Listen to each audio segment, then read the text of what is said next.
Hello everyone, thank you for watching this study abroad channel. I'm Daichi Tanabe from Regional Diplomacy Division of the Shizuoka Prefectural Government. In this video, I'm going to interview Mr. Masataka Yu again. And if you missed the first and second video of his interview, don't forget to watch those. And in this video, Mr. Yu is going to tell us about after his graduation from Macalester College. So Mr. Yu, you've been working for about 6 years, right? Yes. Did study abroad benefit your career? Yes. I would say definitely. Definitely yes. Definitely yes. Okay. So simply being able to speak English really well is sadly a huge advantage for, I think, getting any kind of jobs in the world. But not just that, but I think the overall learning and experience I got from studying abroad was helpful. For example, the self-management, communication, and flexibility, and accepting different views or perspectives. So those overall experiment was really helpful to form the personality or the mindset that's kind of helpful to become a better person or to get better opportunities. So living in the US and actually studying in a college with people from different countries and backgrounds, do you think that the age does matter when you study abroad? I think so.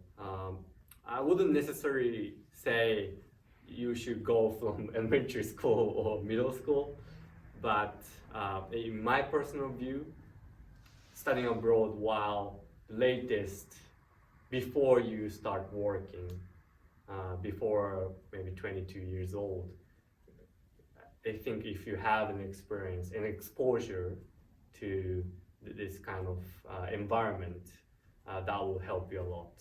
Okay, I see. Now I would like to ask you about how you get a job while living in the US, because job hunting here is really intense, and some people kind of start preparing for job hunting in junior year of college. How did you do when you were in Macalester College? So in my case, so I actually did a lot of different internships. So that's very common among students in the US to really prove that you are well prepared for getting a certain job or getting a certain position at a company. And I did that from the first year summer vacation, Okay. second year, third year as well. And in terms of getting the actual job, I took an advantage of what's called Boston Career Forum, Which is? a recruitment event for Japanese and English bilinguals. And in the event, most of the major Japanese or foreign companies, in the case of Japanese companies, if they have international presence, they tend to look for these bilinguals with experience of studying abroad. So they participate in that event. And in the case of foreign companies, they obviously require English even for their Tokyo or Japan subsidiaries. So a lot of companies participate, and a lot of bilinguals, mostly Japanese students in US or London or wherever, participate in the event. And during the 3 days of the event, you have a chance to get an offer from one of the companies or multiple. So living in the US, you can still do job hunting for your after graduation. Yes. So if you want to go back to Japan, work in Japan, you can use that opportunity. And if you want to remain in the US, maybe your school might help you for this kind of career. And then if you want to go to other Japanese companies who don't participate in Boston, you can also always use your summer vacation, or maybe you can contact the company online to really get that job you want. So you don't really have to worry about getting a job. I don't think so. Okay. Is there anything that you wish you would have done before and during studying abroad? Yes. The biggest regret for me was that I didn't decide and start preparation of studying abroad. So that means in the first video, I think you mentioned that you are trying to get into Japanese college in your senior year of high school.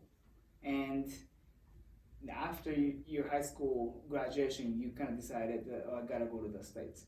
So when you were in high school, you should have kind of decided that to go to America for college. Yes, I think that's exactly it. And the reason being, the earlier I had decided, the better my profile for the application will be.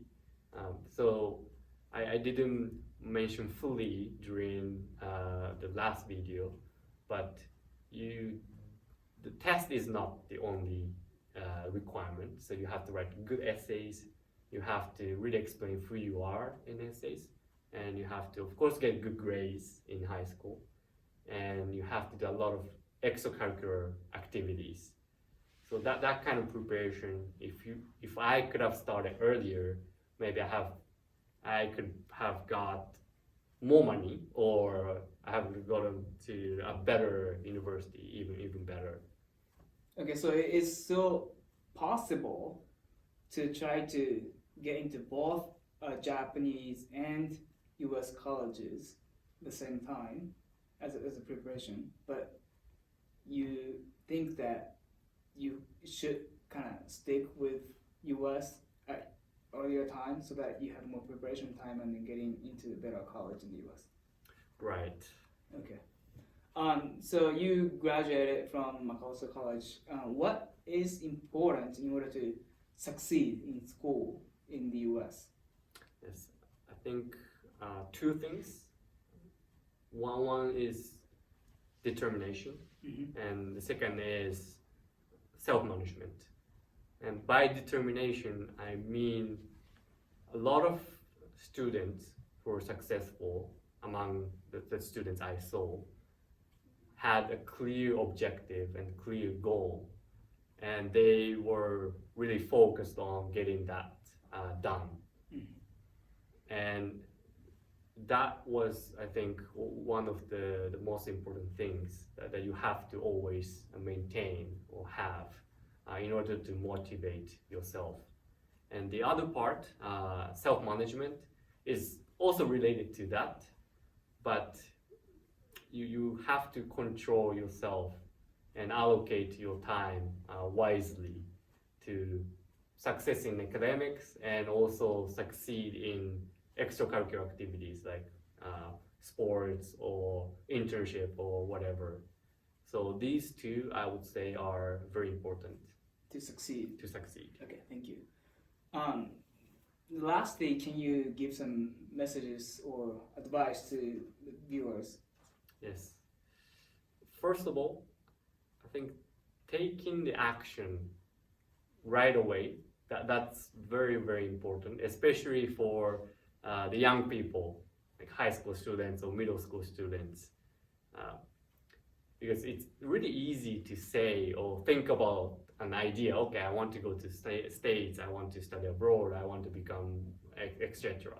But making that into an action, that's not necessarily easy, but if you have a habit or if you have a custom to always at least do something after you come up with something, then you might step by step become, a better or more successful, and the probability of achieving that will be definitely higher. And regarding study abroad, I wouldn't necessarily say that's the perfect solution for everyone. It really depends on your personal preference or what you're looking for in your life. And there are also a lot of other things that you could possibly do.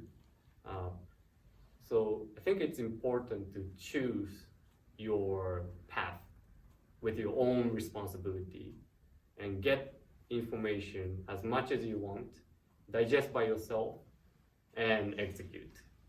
Not relying on others or not relying on random information. So that's my advice. Thank you. So studying abroad is not the best choice for everyone, but it is definitely worth considering. And we hope that these videos can benefit you when you think about studying abroad. And Mr. Yu, thank you so much for sharing your great experiences today. Thank you so much. Studying abroad for me was the best experience in my life so far. So thank you.